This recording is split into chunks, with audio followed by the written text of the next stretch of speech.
You're sitting at a red light. No cars cross, no pedestrians move. Yet the light doesn't change. You wait. Across the intersection, another driver glides through on green. It feels unfair, random, almost personal. But this wait isn't accidental.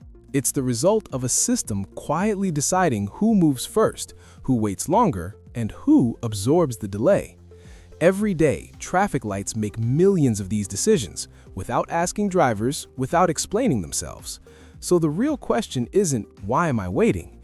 It's, how did the system decide I should wait at all?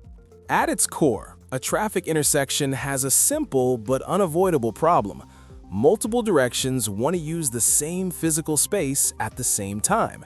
Cars approach from north, south, east, and west, each driver believing their direction matters most. If everyone moved whenever they wanted, the result wouldn't be delay, it would be collisions. So traffic lights exist to impose order by forcing turns to take turns. But this immediately creates a trade-off. When one direction gets a green light, every other direction must stop. That means delay is not a failure of the system. Delay is the system's main tool. The real decision traffic lights make isn't about speed, it's about how delay is distributed across directions, time, and traffic volume. Every red light is a deliberate choice to make one group wait so another can move safely. The simplest traffic lights operate on fixed time schedules. They don't see cars, they don't react. Instead, they follow a preset cycle: green for this direction, yellow, red, then green for the next. Each direction is assigned a fixed slice of time, whether cars are present or not. This approach is easy to design and cheap to maintain, but it assumes traffic demand is predictable and evenly distributed. When traffic is light, fixed time lights waste green time on empty roads. When traffic is heavy, they fail to clear long queues. The system isn't unfair, it's blind. It treats an empty street and a packed avenue the same because it has no feedback. The decision rule is simple. Time, not demand, determines who goes next.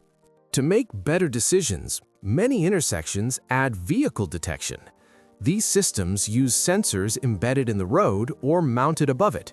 When a car drives over a sensor, the system registers demand. Now the light can respond to actual traffic instead of assumptions. If no cars are waiting, the system can skip or shorten a green phase. If a queue is detected, the green can be extended. This changes the decision logic completely. The system no longer asks, whose turn is it? It asks, who is actually waiting right now? But even this improvement introduces limits. Sensors can fail, miss vehicles, or only detect presence, not queue length. So the decisions improve, but they are still imperfect. Traffic lights don't just respond to cars, they manage queues. A queue forms whenever arrivals exceed departures. The longer the red light, the longer the queue grows. Once a queue spills back too far, it can block upstream intersections. That's when local delay becomes network-wide congestion. So traffic lights must decide not only who goes next, but which queue is most dangerous to ignore. A short queue can wait. A long queue risks cascading failure. This means the system often prioritizes clearing long lines, even if those drivers have already waited longer. Fairness is sacrificed for stability. The goal is not equal waiting, it's preventing gridlock. On major roads, traffic lights rarely act alone. They are coordinated into corridors. Instead of each intersection optimizing locally, the system optimizes flow along a route. This creates the experience of green waves, where cars hit multiple green lights in sequence. To do this, lights must sacrifice side streets. Minor roads wait longer so major flows remain smooth. This isn't accidental, it's policy encoded in timing plans. The decision is clear: move many cars efficiently even if fewer drivers wait longer. Coordination improves total throughput but worsens individual fairness. The system chooses efficiency over equality. Traffic lights do not make decisions only for cars. They also decide when pedestrians are allowed to cross. Every time a pedestrian phase is activated, vehicles in all directions must stop. That creates additional delay for drivers, even if traffic is already heavy. If pedestrian crossings are triggered too often, vehicle queues grow quickly.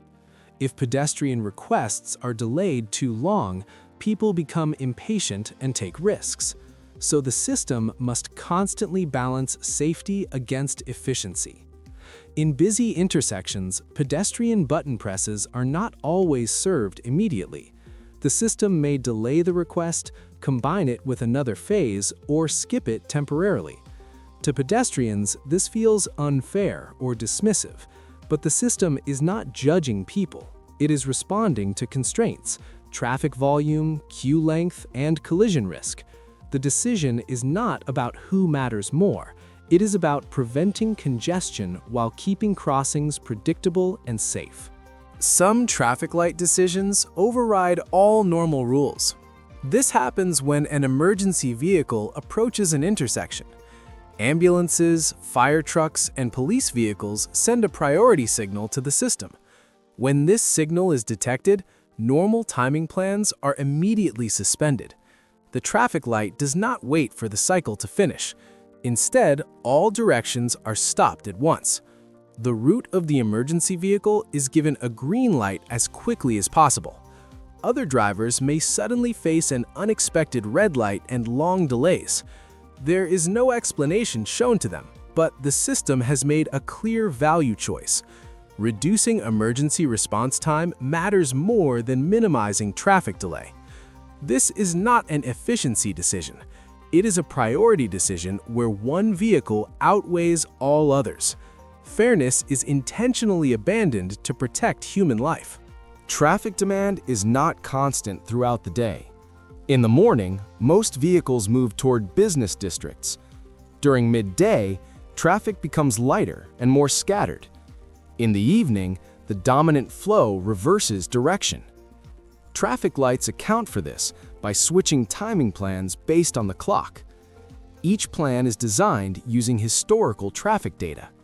The system is not reacting in real time. It is predicting what traffic should look like at that hour. When predictions match reality, flow feels smooth. When they don't, delays feel frustrating and unnecessary. However, reacting only to real-time conditions would make the system unstable. Lights would constantly change, creating confusion and risk. So, the system accepts occasional mistakes in exchange for predictability. Every schedule change is a decision between responsiveness and control. When traffic lights stop working, the decision system disappears. Signals may go dark or switch to flashing red. At that moment, coordination is lost. Drivers must negotiate movement themselves. Eye contact replaces algorithms. Hesitation replaces timing plans. Throughput drops sharply because no one knows who should go first. Conflicts increase as drivers make different assumptions. Even cautious behavior creates delays. This failure reveals something important. The waiting imposed by traffic lights was not pointless. It was structured. Even imperfect automated decisions reduce chaos. Without them, safety and efficiency collapse together. The system's value becomes visible only when it is gone. Traffic lights do not make random choices. They constantly balance safety, delay, capacity, and stability.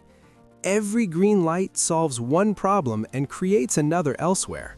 Every red light is a deliberate trade-off.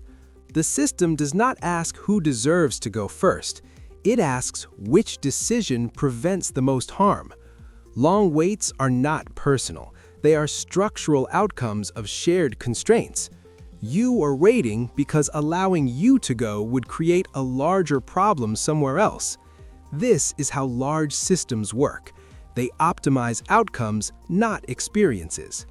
Understanding this doesn't make waiting pleasant, but it explains why the decision was made.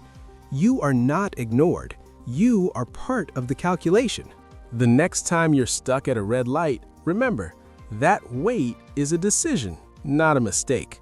A system chose stability over speed, safety over fairness, flow over individual urgency.